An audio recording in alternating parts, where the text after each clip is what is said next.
तुर्की के पश्चिमी तट पर अलियागा डॉक। इज़मिर शहर से उत्तर में 45 किलोमीटर दूर इस जगह को आप जहाजों का कब्रिस्तान कह सकते हैं। ज्यादा समय नहीं बीता जब ये क्रूज शिप पानी पर तैरते थे तो सैलानियों से खचाखच भरे होते थे। क्रूज शिप का मतलब पानी पर लंबी और आरामदायक यात्राओं पर ले जाने वाले जहाज। लेकिन अब ये इन जहाजों का अंतिम पड़ाव है। यहाँ पर ये शिप इसलिए आए हैं ताकि इन्हें तोड़ा जा सके और इनमें इस्तेमाल हुई धातु और अन्य सामान को निकाला जा सके। जब महामारी की वजह से दुनिया भर में बहुत से उद्योग धंधे ठप पड़े हैं, तब यहाँ जोरों पर काम चल रहा है। इस वक्त यहाँ पर 5 क्रूज शिपों को तोड़ा जा रहा है। दिन रात हथौड़ा चल रहा है और जहाजों की दीवारों, खिड़कियों और रेलिंगों को तोड़ा जा रहा है।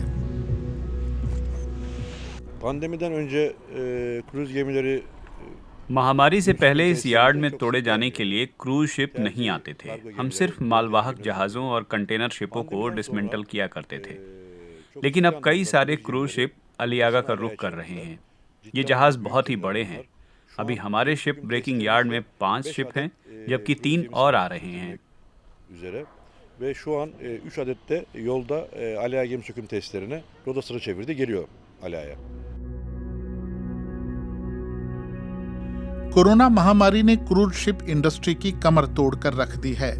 इसकी एक वजह यह भी है कि महामारी के शुरुआती दिनों में एक साथ बड़ी संख्या में लोगों के बीच कोरोना संक्रमण फैलने के सबसे पहले मामले क्रूज शिपों में ही सामने आए। मार्च में ही अमेरिकी अधिकारियों ने क्रूज शिपों को चलाने पर रोक लगा दी।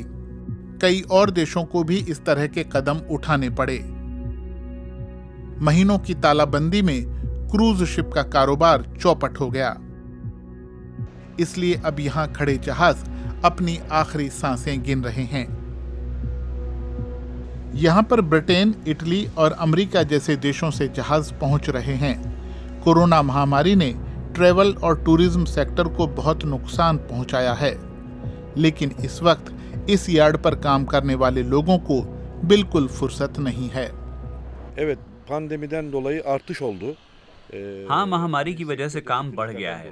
बात कार्गो की हो चाहे पैसेंजर बिजनेस की। जहाजों को काम नहीं मिल रहा है, तो फिर वे यहाँ डिसमेंटल होने आ रहे हैं। Aliağa'ya tercihlerini bu yönde kullandılar. ओनल बताते हैं कि इस यार्ड में 2500 लोग काम करते हैं और क्रूज शिप को डिसमेंटल करना उनके लिए मुनाफे का सौदा साबित हो रहा है। Maliyet değil de bir sökümü geminin, bir yolcu gemisinin sökümü yaklaşık एक शिप को डिसमेंटल होने में 6 महीने लगते हैं और हर शिप के लिए 100 कामगारों की जरूरत होती है। Hani dediğimiz gibi शिप में न सिर्फ स्टील निकलता है बल्कि फर्नीचर भी होता है, जैसे सोफा, कुर्सी, किचन का सामान। ये सब चीजें बेची जाती हैं और हमारी अर्थव्यवस्था मजबूत होती है। tek tek değerlendiriyoruz. Bir de ekonomiye böyle बहुत सारी कंपनियां हमारे संपर्क में रहती हैं जो इन चीजों को खरीदना चाहती हैं। Bunları büyük otel firmaları geldi. Hepsi bunları malzemelerini değerlendirmek için buradalar. लेकिन क्रूज शिप को तोड़ने पर सबसे ज्यादा स्टील ही निकलता है। इसीलिए इस शिपयार्ड ने अब इस साल के अंत तक जहाजों से निकलने वाले स्टील के अपने लक्ष्य को बढ़ाकर 11 लाख टन कर दिया है, जो इस साल जनवरी में पहले 7 लाख टन था। महामारी की वजह से इस शिपयार्ड की तो चांदी हो रही है।